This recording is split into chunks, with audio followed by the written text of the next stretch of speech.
Hi friends, it's Mrs. Paddock again. Today is Wednesday, April the 1st. It's April Fool's Day. Hope you weren't pranked too much today, and hope it was, if you were, they were good pranks. We had a few pranks in our house this morning.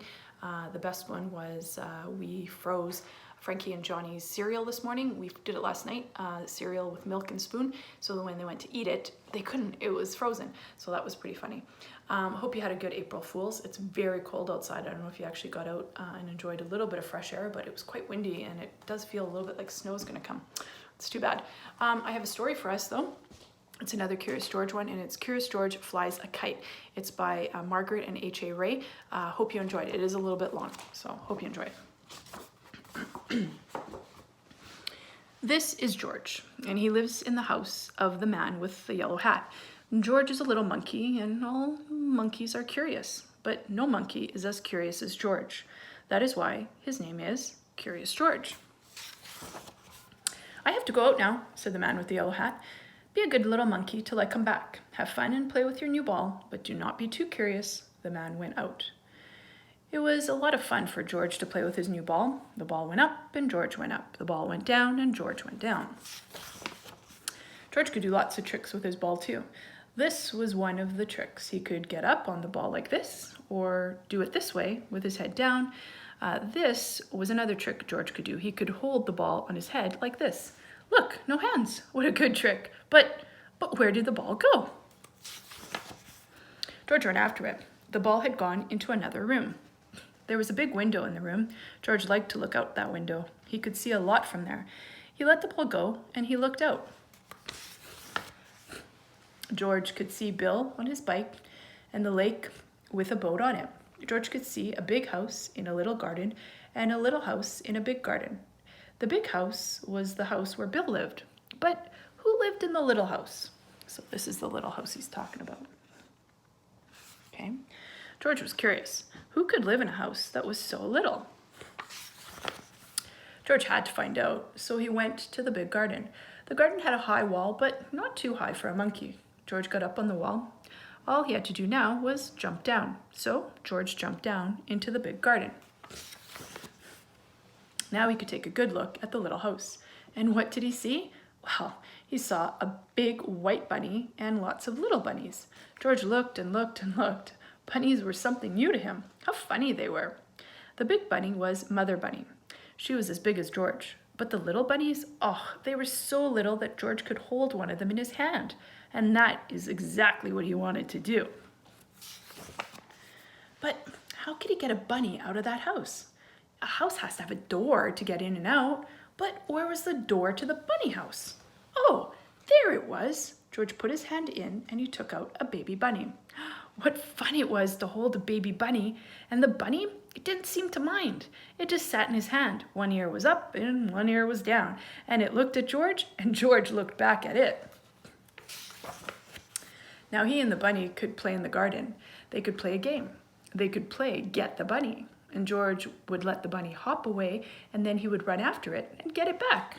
So George put the bunny down. And then he looked away. 1, 2, run. The bunny was off like a shot. Whoosh. George did not look. And now he had to wait a little. 1, 2, 3, 4. He waited. And then George looked up. Where was the bunny? He could not see it. Where was it? Where had it gone? George looked for it here and he looked for it there. He could not find the bunny. Where was the bunny? It could not get out of the garden. It could not get up that wall the way George could. It could not fly away. It had to be here, but it wasn't. The bunny was gone, and all the fun was gone too.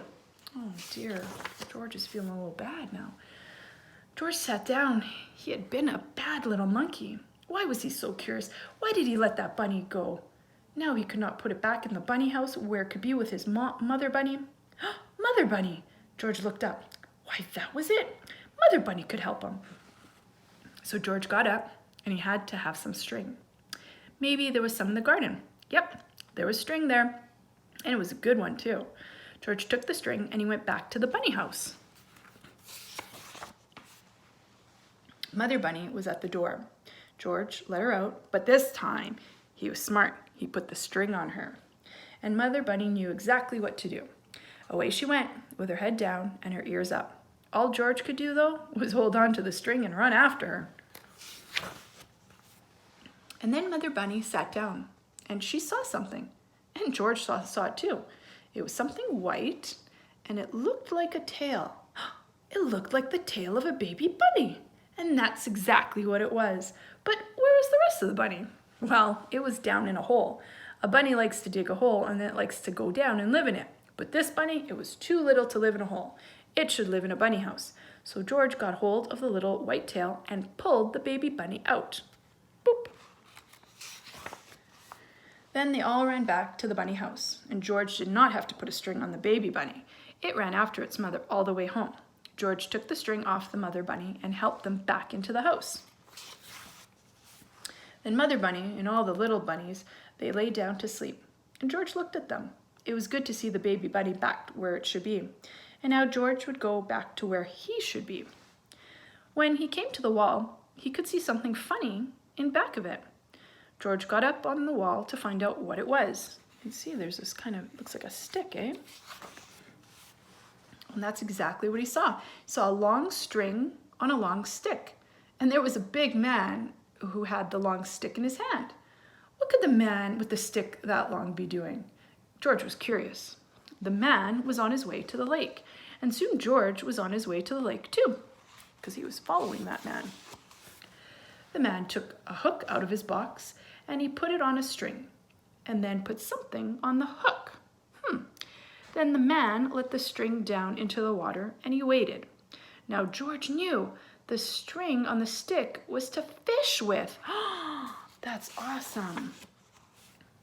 When the man pulled the string out of the water, there was a big fish on the hook, and George saw the man pull one fish after another out of the lake till he had all the fish he wanted, and he was putting it into a bucket, eh?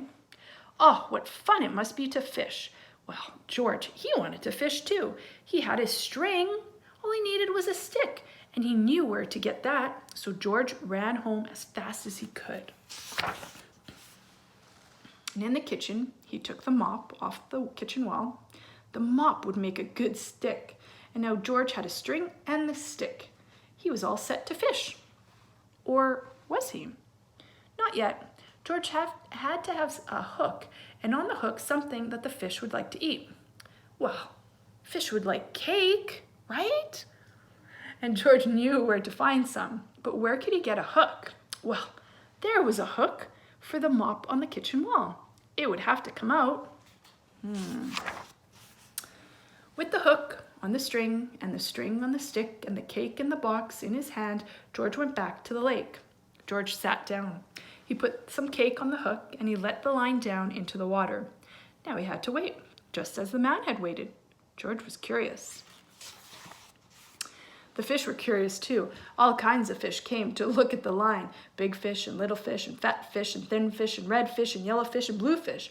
One of them was near the hook. The cake was just what he wanted. George sat and he waited, and then the line shook. There must be a fish on the hook. George pulled up the line. Oh, the cake was gone, but no fish was on the hook. Oh, too bad. George put more cake on the hook. Maybe this time he would get a fish, but nope. The fish just took the cake off the hook and went away. Well, if George could not get the fish, then the fish would not get the cake. George would eat the cake instead. That's a good idea, George. He liked cake too. I like cake too. He would find another way to get a fish. George looked into the water.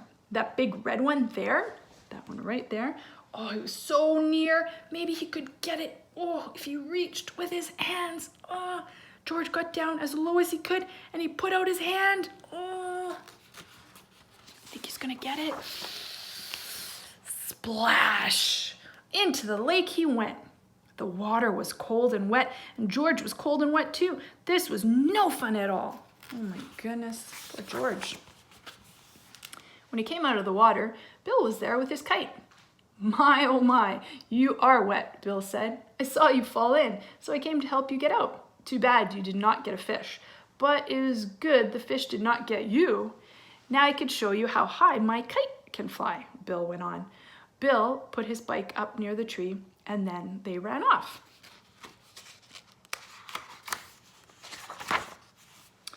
was a lot of wind that day, and that was just what they needed. The wind took the kite up fast.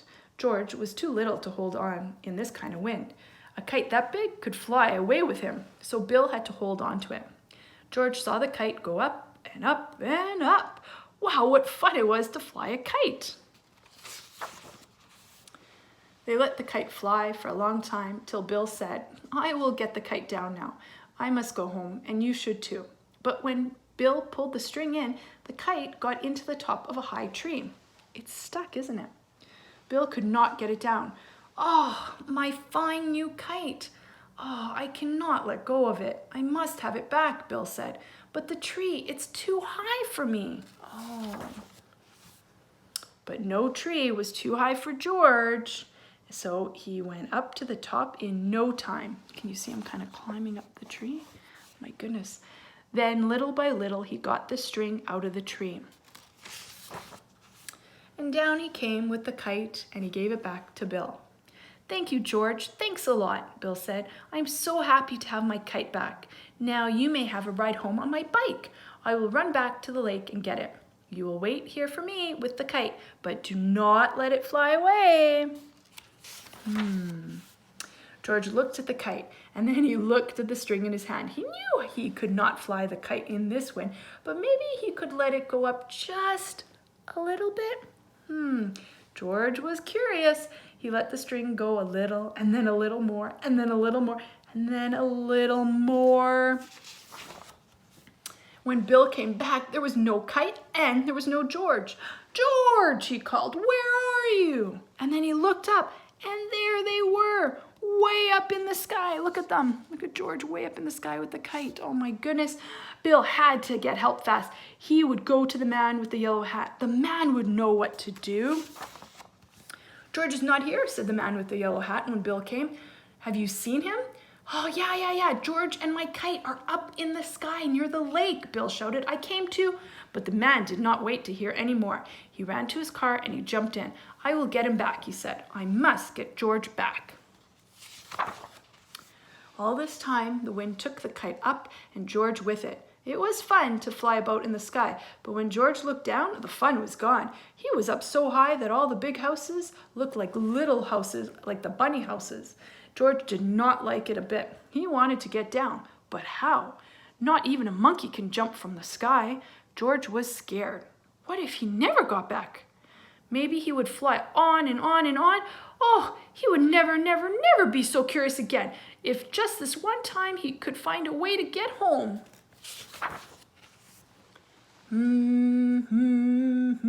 Hey, what was that? George could hear something, and then he saw something fly in the sky, just like a kite. It was what is that? A helicopter. And in the helicopter, hooray! It was the man with the yellow hat. Oh, goodness me.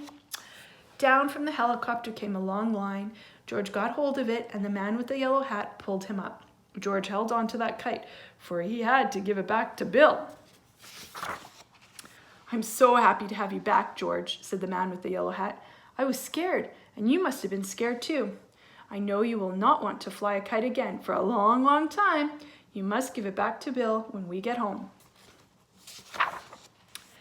"Hooray!" Bill shouted when George came to give him the kite. "George is back, and my kite is back too." And then Bill took George by the hand and went with him into the little garden. And from the little garden, they went into the big garden where the bunny house was. "Here's one of my baby bunnies," Bill said. "Take it, it's for you." A baby bunny for George? George took it in his hand and he held it way up. It was his bunny now. He could take it home with him. How awesome. And that is what he did. Look, and what is he feeding him? A carrot, of course. How awesome. That's the end of our story. Wow, George went on quite the adventure today, didn't he? Not only did he get to see bunnies, but he got to go fishing, and then he got to fly a kite, and then he actually got to go in a helicopter too. That was pretty awesome. Those are pretty amazing adventures. I know Lauren went fishing, ice fishing the other day. My understanding, she did not catch any fish, but that's okay. It seems like you and your brother were having lots of fun out there. So that's really what matters. You were just like George. You didn't catch anything, but you did have fun. Hope you enjoyed this story. story, my friends. We'll talk to you tomorrow. Love you all and miss you all. Bye-bye.